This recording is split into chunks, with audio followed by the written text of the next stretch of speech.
Hello everyone. अभी तक हमने क्या देखा, चार्जेस और उसकी प्रॉपर्टी के बारे में देखा। उसमें से एक प्रॉपर्टी ये थी कि अगर दो लाइक चार्जेस है तो वो एक दूसरे को क्या करते हैं, रिपल करते हैं, और दो अनलाइक चार्जेस है तो क्या करते हैं, एक दूसरे को अट्रैक्ट करते हैं। तो उससे रिलेटेड है हमारा कूलम्स लॉ कि दोनों अगर चार्ज पार्टिकल्स रखे गए हैं तो क्या करेंगे, वो एक दूसरे को अफेक्ट करेंगे, एक दूसरे पे क्या लगाएंगे, फोर्स लगाएंगे। तो वो फोर्स का मैग्नीट्यूड कितना होगा, बेसिकली वो हमें कौन बताता है, कूलम्स लॉ बताता है। तो चलिए देखते हैं कूलम्स लॉ का स्टेटमेंट क्या है। तो कूलम्स लॉ का जो स्टेटमेंट है वो ये कह रहा है कि if two stationary point charges are kept at some distance then the force of attraction or repulsion will be directly proportional to the product of the charges and inversely proportional to the square of the distance between them। मतलब कि जो force act करेगा दो charge particle के बीच, दोनों कैसे point charges हैं, अगर वो किसी डिस्टेंस से सेपरेटेड है, उनके बीच में कोई सेपरेशन है, तो force will be directly proportional to the product of the charges and inversely proportional to the square of the distance between them. मतलब उनके बीच में जो फोर्स लगेगा उसके चार्जेस के प्रोडक्ट के डायरेक्टली प्रोपोर्शनल होगा, और उनके बीच में जो सेपरेशन है उसके स्क्वायर के इनवर्सली प्रोपोर्शनल होगा। और साथ साथ में ये भी कहता है the force will always act along the line joining the charges. मतलब दोनों चार्जेस का जो लाइन है उसके अलोंग में क्या करेगा, फोर्स एक्ट करेगा।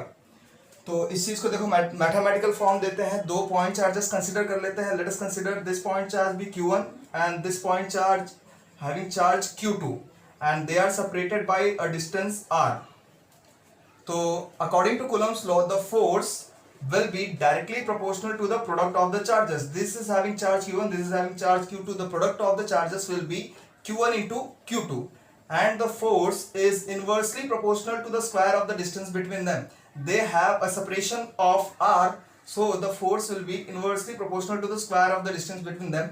So the force will be inversely proportional to 1 upon r square.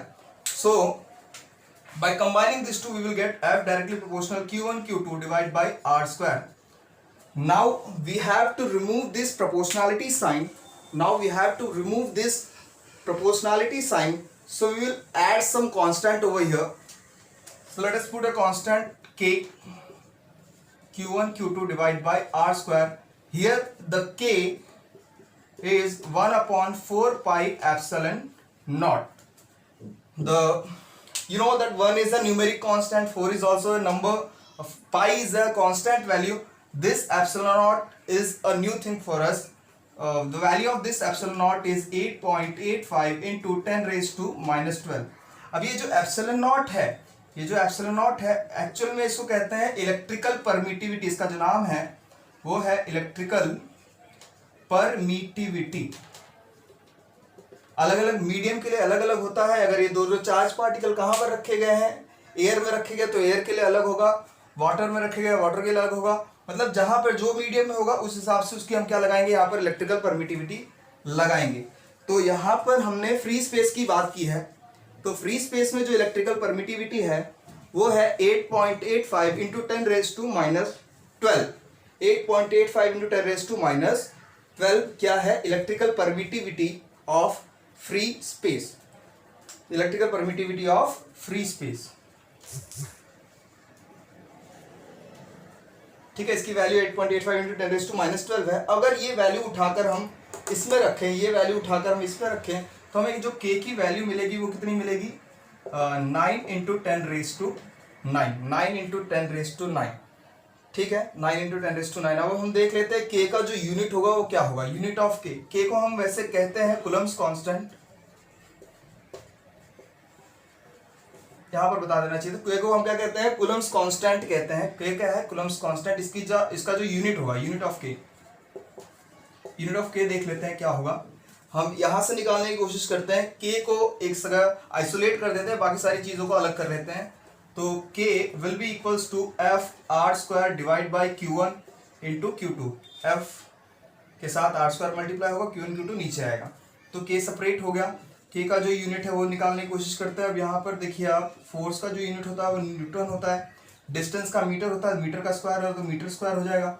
ये भी कूलम मतलब कूलम स्क्वायर। मतलब k का जो यूनिट आया वो क्या आया, न्यूटन मीटर स्क्वायर पर कूलम स्क्वायर। मतलब जो k की वैल्यू है किसके लिए, फ्री स्पेस के लिए, वो क्या होगी, 9 into 10 raise to 9 newton metre square पर कूलम स्क्वायर। बाकी अलग अलग मीडियम के लिए एक ही वैल्यू अलग अलग होगी, क्योंकि अलग अलग मीडियम का इलेक्ट्रिकल परमिटिविटी अलग अलग होता है। तो ये है हमारा कूलम्ब्स लॉ। अब इसके आगे हम देखते हैं Coulomb's law in vector form. Coulomb's law in vector form. अब हम देख लेते हैं Coulomb's law in vector form. Coulomb's law in vector form. Coulomb's law से हमें क्या मिला था, फोर्स का मैग्नीट्यूड कितना होता है वो मिला था। Coulomb's law in vector form हमें क्या बताएगा कि डायरेक्शन क्या होगा फोर्स का, उसके बारे में इंफॉर्मेशन देगा। तो ऐसा कंसीडर करता है हमारे पास 2 पॉइंट चार्जेस है, वो स्पेस में कुछ इस प्रकार से रखे गए हैं। ये मैं 3 एक्सिस बना ले रहा हूँ, x axis, y axis, z axis, और ये 2 पॉइंट चार्जेस मान ले रहा हूँ। ये है Q1 और Q2। अभी फिलहाल के लिए हम ऐसा मान के चलते हैं दोनों ही पॉइंट चार्जेस कैसे है, पॉजिटिव है। तो पॉजिटिव है तो क्या करेंगे, एक दूसरे को रिपल करेंगे। इसका पोजीशन वेक्टर मैं R1 कंसिडर कर रहा हूँ, R1 वेक्टर, और इसका पोजीशन वेक्टर जो है वो कहाँ से मेजर करा जाता है, ओरिजिन से। इसका पोजीशन वेक्टर कितना है, R2 वेक्टर। तो Q1 वाला Q2 पे फोर्स लगाएगा, Q1 वाला Q2 पे फोर्स लगाएगा तो वो रिपेल करेगा। तो force on 2 due to 1, direction कहाँ पर आएगी, इस डायरेक्शन में। अब इसकी बात करें, इस पॉइंट पे फोर्स को लगाएगा Q2, तो Q2 Q1 पे फोर्स लगाएगा किस डायरेक्शन में, इस डायरेक्शन में। फोर्स कितना होगा, फोर्स ऑन 1 ड्यू टू 2। ठीक है, क्लियर है चीज। F21 का मतलब है force on 2 due to 1। F12 का मतलब है फोर्स ऑन 1 ड्यू टू 2। तो ये फोर्सेस के बारे में देख लिया कि डायरेक्शन कहाँ होगा फोर्स का। अब यहाँ से ये जो फोर्स है वो इस डायरेक्शन के अलोंग एक्ट करेगा। तो ये जो डायरेक्शन है, इस डायरेक्शन को अगर हम देखें, ये 2 है, ये 1 है, तो मैं इसको R21 बोल रहा हूँ, R21 वेक्टर। इस डायरेक्शन में R21 वेक्टर, तो R21 वेक्टर, R21 वेक्टर मतलब R2 vector minus R1 vector. और 1 पे जो 2 के द्वारा फोर्स लग रहा है वो किस डायरेक्शन में, इस डायरेक्शन में है, तो उसको मैं R12 वेक्टर बोल रहा हूँ, R12 वेक्टर। तो R12 वेक्टर क्या हो जाएगा, R1 vector minus R2 vector. तो यहाँ से एक चीज क्लियर है कि अगर मैं यहाँ से माइनस कॉमन ले लूँ तो R12 वेक्टर, अगर मैं माइनस कॉमन ले लूँ तो क्या दिखेगा, minus R2 vector minus R1 vector. ये सिंपल वेक्टर है, हमने क्लास 11 में कर रखा होगा। तो R12 वेक्टर अगर देखें तो क्या है, माइनस ऑफ R21 वेक्टर है। R12 वेक्टर क्या है, माइनस ऑफ R21 वेक्टर है। अगर दोनों की मॉड्यूलस की बात करें तो दोनों का मॉड्यूलस क्या होगा, सेम होगा, क्योंकि दोनों का जो डिस्टेंस है, मैग्नीट्यूड है, वो इन दोनों के बीच का डिस्टेंस है। तो मैग्नीट्यूड क्या होगा, दोनों का ही सेम होगा। तो magnitude of R12 vector will be equals to magnitude of R21 vector. खाली क्या है, दोनों का साइन अपोजिट है। तो हम क्या करते हैं, according to Coulomb's law force देखते हैं क्या होगा इनके बीच में।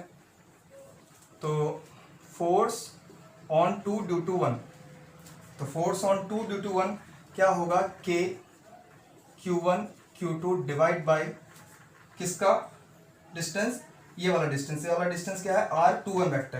तो R21 वेक्टर और उसका मॉडुलस का स्क्वायर, और डायरेक्शन क्या है, R21 का डायरेक्शन। तो डायरेक्शन के लिए R21 का कैप। आपको पता ही होगा कि कोई भी वेक्टर ए वेक्टर है तो उसके पास क्या होता है, उसके पास उसका मैग्नीट्यूड होता है और उसका डायरेक्शन होता है। अगर डायरेक्शन लिखना है तो मैं क्या करूंगा, उस वेक्टर को उसके मैग्नीट्यूड से डिवाइड कर दूंगा। तो वैसे ही अगर यहाँ पर R21 कैप है तो उसको कैसे लिख सकते हैं, F21 is equals to K Q1 Q2 divide by R21 का स्क्वायर, और इसके जगह पर R21 कैप के जगह पर क्या लिख दूंगा मैं, R21 vector divided by it's modulus. तो मॉड्यूलस से डिवाइड कर देंगे तो F21 कितना मिलेगा, K Q1 Q2 dot R21 vector divide by modulus R21 का क्यूब। तो ये फोर्स ऑन 2 ड्यू टू 1 आ गया। अब फोर्स ऑन 1 ड्यू टू 2 निकाल लेते हैं। फोर्स ऑन 1 ड्यू टू 2, तो फोर्स ऑन 1 ड्यू टू 2 कहाँ पर लग रहा है, इस डायरेक्शन में ऊपर की ओर लग रहा है, और वहां पर जो वेक्टर है वो कौन सा है, R12 वेक्टर। डायरेक्शन किस डायरेक्शन में है, R12 के डायरेक्शन में है। तो फोर्स ऑन 1 ड्यू टू 2 निकाल लेते हैं, कितना आएगा, K Q1 Q2 divide by distance का स्क्वायर, डिस्टेंस R12 का मॉडुलस का स्क्वायर है, डॉट डायरेक्शन R12 का कैप। R12 का कैप। तो R12 के कैप की जगह पर हम क्या लिख सकते हैं, यहाँ पर जैसे हमने R21 के कैप की जगह पर R21 का वेक्टर डिवाइड बाय R21 का मॉडुलस लिखा है, वैसे ही यहाँ पर क्या लिख देंगे हम K Q1 Q2 divide by R12 का वेक्टर का square dot R12 vector divide by R12 का मॉडुलस। तो F12 कितना मिल जाएगा, K Q1 Q2 R12 direction divide by modulus of R12 का क्यूब। अब हम इक्वेशन, इसको इक्वेशन 1 दे देते हैं नाम, और इसको इक्वेशन 2 दे देते हैं नाम। तो क्या क्या चीज़ें सेम है इनमें, K सेम है, K सेम है, Q1 सेम है, Q1 सेम है, Q2 सेम है, Q2 सेम है, R12 का क्यूब का मॉडुलस और R12 के मॉडुलस का क्यूब दोनों ही क्या होगा, सेम होगा। मतलब जो चीज़ बदल रही है वो क्या बदल रही है, R21 और R12। तो मैं ये जो F12 है उसको क्या लिख सकता हूँ, F12 is equals to K Q1 Q2 divide by ये R12 का मॉडुलस का क्यूब की जगह पर R21 का मॉडुलस का क्यूब भी लिख सकता हूँ मैं, क्योंकि दोनों ही चीज़ें क्या हैं, सेम है। और डायरेक्शन की जगह पर मैंने यहाँ पर पहले रख रखा है कि R12 का जो डायरेक्शन है वो माइनस R12 का जो डायरेक्शन है वो माइनस ऑफ R21 है, तो माइनस R21 का डायरेक्शन यहाँ पर पहले ही देखो लग रखा है कि R12 का जो डायरेक्शन है माइनस R21 का डायरेक्शन है। तो F12 ये जो माइनस है इसको बाहर ले लेते हैं, तो minus K Q1 Q2 divide by R21 का क्यूब डॉट R21 वेक्टर। तो यहाँ से ये जो पूरी चीज़ मिली वो हमको क्या मिली कि F12 क्या है, माइनस ऑफ F21 है, ये पूरा क्या है, F21 है। तो हमें ये पता चला दोनों के बीच में जो फोर्स लगता है उसका मैग्नीट्यूड तो इक्वल होता है, लेकिन डायरेक्शन कैसा होता है, अपोजिट होता है। तो ये था हमारा Coulomb's law in vector form. Magnitude forces का सेम होगा दोनों के बीच में, लेकिन डायरेक्शन कैसी होगी, इक्वल एंड अपोजिट होगी। ठीक है, तो ये था Coulomb's law in vector form. चलिए तो अब देखते हैं प्रिंसिपल ऑफ सुपरपोजिशन। तो प्रिंसिपल ऑफ सुपरपोजिशन जो है वो मल्टीपल चार्जेस के बारे में बताता है। अगर मल्टीपल चार्जेस हैं तो क्या करेंगे, सभी चार्जेस एक दूसरे पे क्या लगाएंगे, फोर्स लगाएंगे। तो किसी एक पर्टिकुलर चार्ज पे नेट फोर्स, टोटल फोर्स कितना लग रहा होता है, उसको निकालने के लिए हमारे पास क्या है, प्रिंसिपल ऑफ सुपरपोजिशन। तो प्रिंसिपल ऑफ सुपरपोजिशन का जो स्टेटमेंट है वो क्या है, the total force acting on a given charge due to the number of charges is the vector sum of all the individual force acting on that charge due to all the charges। तो किसी भी एक charge पर, given charge पर अगर आपको force लगाना है तो सभी फोर्सेस का क्या कर लो आप, वेक्टर सम कर लो, तो आपको क्या मिल जाएगा, टोटल नेट फोर्स मिल जाएगा उस चार्ज पर कितना लग रहा है। फॉर एग्जांपल हम ऐसा मान लेते हैं हमारे पास ये चार चार्जेस रखे गए हैं, ये मैं मान लेता हूँ Q1 चार्ज, ये मान लेता हूँ Q2 चार्ज, ये Q3 चार्ज, ये है Q4 चार्ज। ये चार चार्जेस स्पेस में ऐसे रखे गए हैं। इनका पोजीशन वेक्टर में दे देता हूँ कि ये जो Q1 है वो पोजीशन वेक्टर उसका R1 है, Q2 का जो पोजीशन वेक्टर है वो है R2, Q3 का जो पोजीशन वेक्टर है पोजीशन वेक्टर R3 और Q4 का पोजीशन वेक्टर है R4। तो सभी चार्जेस मान लेते हैं ऐसा पॉजिटिव चार्ज है, तो क्या करेंगे, एक दूसरे को रिपेल करेंगे। तो Q1 पे फोर्सेस कौन से लगेंगे, हम क्या मान लेते हैं, अपने Q1 को सब्जेक्ट मान लेते हैं। Q1 को सब्जेक्ट मान कर देखते हैं इस पे नेट फोर्स कितना लग रहा है। तो Q1 पे फोर्स कौन कौन लगा रहा है, ये Q2 वाला लगाएगा, ये Q3 वाला लगाएगा, ये Q4 वाला लगाएगा।